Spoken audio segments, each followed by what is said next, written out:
はい、今回は手帳界隈の異常性について話そうと思うんですけど、はい、まず、ここがおかしいぞ、手帳界隈ということで、まずというか、これが今回の話題というか、あれなんですけど、手帳持ちすぎっていうのがありますよね。これはなんか、もう趣味なので、趣味の領域なので、何個も何冊も持つということは普通というか、これを分冊と言いますよね。これは、言い訳。使いたいから、たくさん使いたいから持ってるという言い訳になってるのではないかなと思っています。分冊といえば聞こえはいいですけど、使ってないのは分冊に入りますかと言われると、そうではないという意見もありますので、これ一概に分冊と言えるのか言えないかですけど、コレクションとしては、手帳持ちすぎっていうのはありますよね。で、分冊のメリットとしては、整理が簡単、そして楽しい。で、目的が明確。目的というのは、このノートは何に使う、この手帳は何に使うっていう目的ですよね。で、デメリット。はい。で、コストが圧倒的にかかる。単純に重い場所を取る。で、これは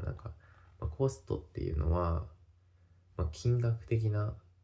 お金がいっぱいかかるっていうのとは別もそうですけど、普通に時間がかかったりとか、手間がかかるっていうのもそうですよね。場所取るっていうのとかも全部重いとかもコストに入ると思いますけども、そういう無駄ではないですけど、そうコストがかかるっていうのはありますよね。一元化というか一冊だけだったらそんなに悩まずに使えますけどね。で、はい、一般人からするとっていうのは間違ってるかな。一般人からするとっていうのは自分がこの手帳界隈というかに触れる前に思った感想なので、これはちょっと大義名分というか自分の誇張しすぎですけど、そんなに持ってて全部使ってるのという意見です。そして一つで良くない、一冊で良くないっていうのと、大変そうっていう、感想を抱きました。前まではというか。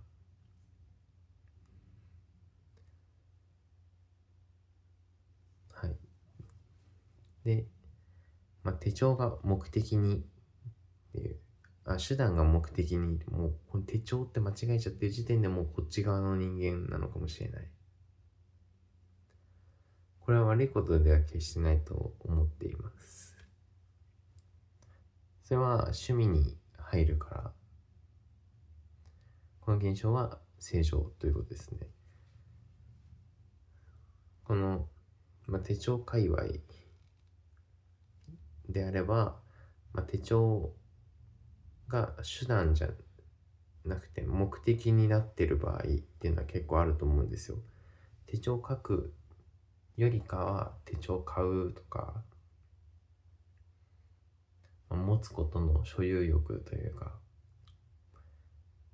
書くことに対しても書いて自分を高めようとするというよりかはレイアウトとかそういう視覚的なものとか、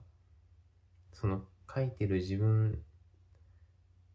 が気持ちの良いとか気持ちいいとか、なんかそういう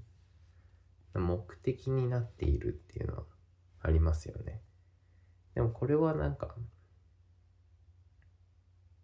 趣味であればそれは肯定されるものというか、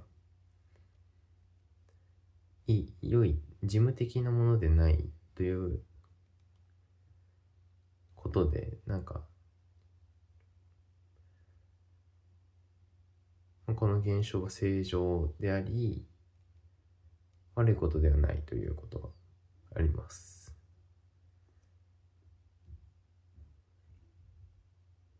で、なぜ分冊と一元化で悩むのかっていうのは、僕の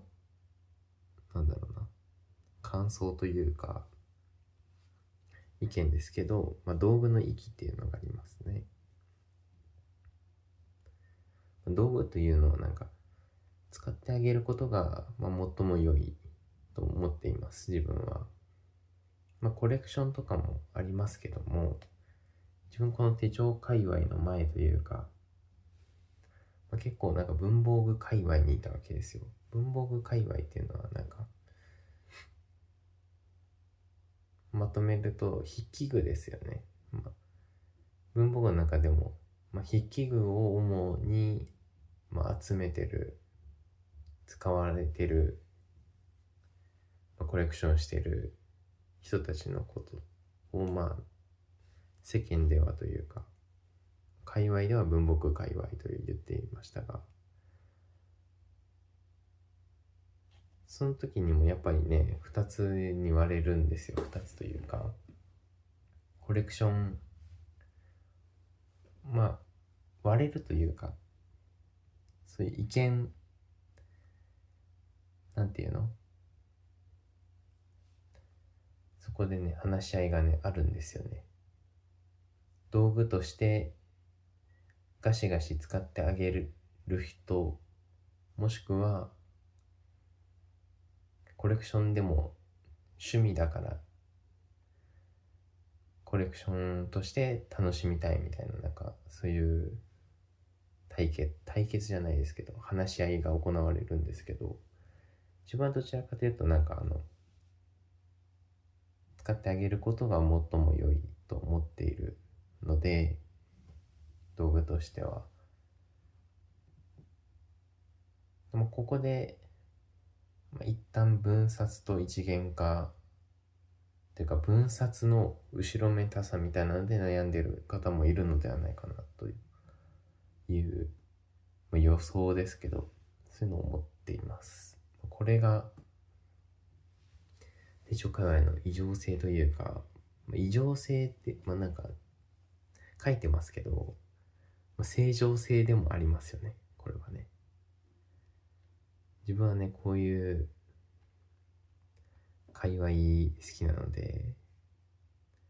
もう狂気なんですよね、他界隈からっていうか一般人というか、そういう興味ない層から見たら手帳20冊とか持ってる人とかいるじゃないですか。狂気ですよね。自分からしても手帳界隈に片足突っ込んで自分からしても狂気ですから、ゆくゆくは20冊とか欲しいですけど、てか欲しい手帳いっぱいあるので、なんかそういうね夢は膨らんでますけども、ここがおかしいぞということで今回まとめてみました。